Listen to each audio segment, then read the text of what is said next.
Andrew and Amy, I have a question for you all about your ministry as missionaries.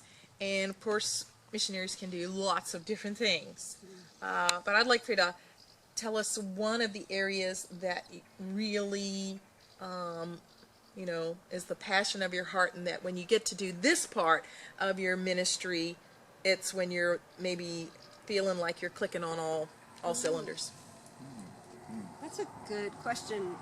The way Alongside Ministries is set up, it's very open.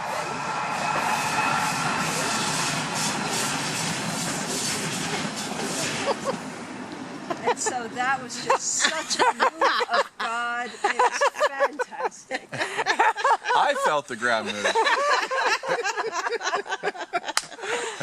Did I mention we got a good deal in the house? We're really close to the train tracks. Buys me a second to think what I was going to say. Alongside Ministries, the mission that we're working with is very open as far as letting our role develop, letting it be what the particular church needs, and I really appreciate that. Our role, our previous placement was in Aberdeen, Scotland, and it was very loose as far as go get involved, go help out, and so that really gave me time to really spend with people. It wasn't a lot of projects and not a lot of programming, and there were, I think you asked for what was one thing, but there were two women in particular that I got to really spend some time with, and it wouldn't at the time have felt as formal as I was discipling them, but we were spending a lot of life together, and I really appreciated having the time to do that, and saw God do a lot of things and teach me a lot in those relationships, and hopefully, I believe, teach those two good friends as well. Yeah. Well, what really pushes my buttons is getting to be a part of people's process of discovery, particularly related to discovering the reality of the gospel at work in their life. But any avenue of discovery really gets me interested and excited with people. So, for example, what we're about to do in Ukraine, I've never been to Ukraine.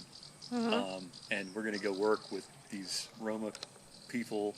I've never worked with Roma people before. I wrote a paper on this in seminary, like how to reach Roma people in the Czech Republic. But well, that was prophetic. Well, never thought I was actually going to have to go do anything. I was like, here's this nice idea. What did Kaminsky say? We talked about that today. Yeah. Oh man. What did Kaminsky say? So I'm on a journey of discovery. And, what are we going to do for this week? And especially, Roger's particular way of entering into ministry is a little bit different than mine, which is fine. It's great. But we're going to go and see what happens. And I'm excited to take especially the young people along, because one of the things I love about working with teenagers is how they're experiencing all the first things in life. And so I love taking kids out and being a part of that journey of discovery with them.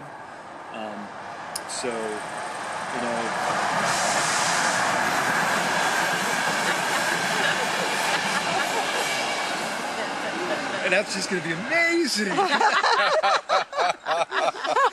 Amen, brother. No, but like these guys, they're one of the things that they're being asked to do is prepare their testimonies, and a testimony can be really your testimony is a part of your life in which you've encountered God, and so I know that some of these guys are really nervous about preparing their testimony or preparing a part of their story in their faith journey to be able to share with people, and they're going to have the opportunity to do that on this trip, both in kind of a more controlled, safe environment and in whatever crazy thing we face on the street, and I love that kind of thing. I love doing that kind of thing with teenagers, with adults. That journey of spiritual discovery is something that really pushes my buttons. Another thing I really love taking especially young people, but really kind of all ages, out into nature So doing like wilderness adventure kind of things, rock climbing, backpacking, canoe trips, that kind of stuff. Because getting people out of their familiar environment, getting them away from all their electronic devices and everything like that, and just being in a place where you see what God has created, and you are basically adapting to that environment. You're not making the environment adapt to you. Being in that kind of position, it just kind of is one of those places where I see the Spirit of God at work in my own life and in other people's lives, and I love facilitating that and being a part of that journey of discovery with people. Say the other one. Say the favorite. Okay. I know. Are we where ready? it's anyhow. Yeah. Okay. Well, I suppose probably my word thing is that being in missions, we get to travel a lot, and we get to stay the night with a lot of different hosts. And so one of my favorite things when I'm staying with different hosts is in the morning when you go to take your shower, Yeah. there's all kinds of amazing products that you find in the shower, different kinds of soap and shampoo and things like that. And I love trying out different soaps and shampoos. So you sample What's been them. your favorite? One of my favorite, all-time favorites, which was just funny, was like this pink, like so sexy teenage Chocolate strawberry. I chocolate remember. strawberry stuff. Yeah, it was hilarious.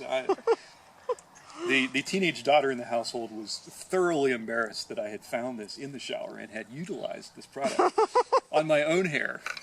I remember that. Yeah, Good I enjoyed it. Was it big sexy hair? Big, sexy, it's something like that. Yeah, because there's a yeah. product called Big Sexy Hair. I think it was probably something I've used like that before. But this was like packaged. It was a bright pink container. And, Uh-huh. yeah. So did it work?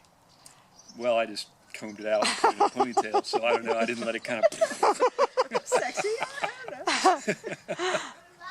Okay, how about you, Amy? My weird thing, I will talk a lot about how important natural food is, and you don't take vitamin supplements, just eat your vegetables, eat your fruit. If you're starting to get a sore throat or something, don't take a vitamin C tablet, just eat some more oranges and that kind of thing. And you will hear me say, and you'll hear me like, oh, look at these potato chips, they're so bad for you. But set some chocolate in front of me, set some brownies and ice cream in front of me, I'll be eating that up and I'll be really enjoying it. So I So you're value selective. natural food, but I really value sweets and home bakes and Yeah. Andrew, I'd be interested to ask about your weird thing relating to martial arts. Relating to martial arts, yes. Well, at the same time being totally sold on the importance of loving your neighbor, I Want to kick them? sometimes you just want to kick your neighbor. No, when I was in the United Kingdom, I had the joy of falling in with the British Federation for Historic Swordplay, which had a study group in Aberdeen.